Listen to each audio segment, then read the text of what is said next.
To be a real pretty day after a cold morning this morning. In fact, we saw some of the very coldest low-lying locations around the metro area and out in the hill country briefly dipped to 32, just a couple of spots. 34 was the low at the airport, 44 the low at Camp Mabry, but big warm up today. You can see highs there in the mid-70s this afternoon. And this morning is the coldest morning that we will see for at least a week to possibly 10 to 14 days, the way it's looking right now.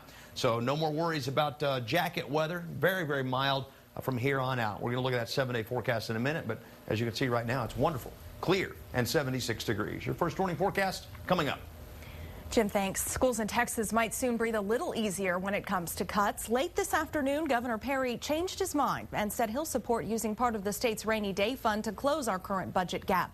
And just in the last hour, a House committee passed the measure that would help slash the amount of cuts in the next budget by $4.3 billion. The committee's chair says it would save schools from cutting $2 billion, and Medicaid plus other health and human service items could see $1.8 billion fewer cuts than originally projected. KXAN's Josh Hinkle is live at the Capitol now, where the committee is still meeting there. Josh?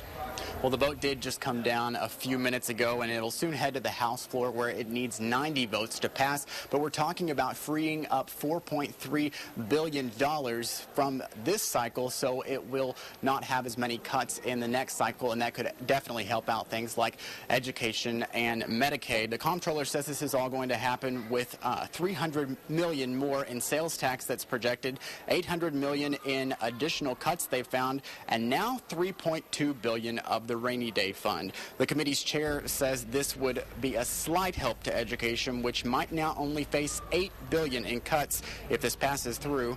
That would mean instead of schools cutting $1,000 per student, they would cut $800 a student.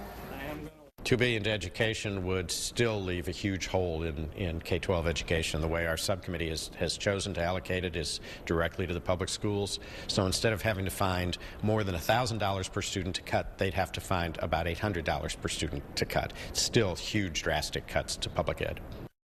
Now, if left untouched, the rainy day fund will have a balance of $9.4 billion. Governor Perry did throw his support at the last minute behind using the rainy day fund for this budget cycle, but he says he is absolutely against using it for future budgets. For now, we're live at the state capitol. Josh Hinkle, KXAN, Austin News.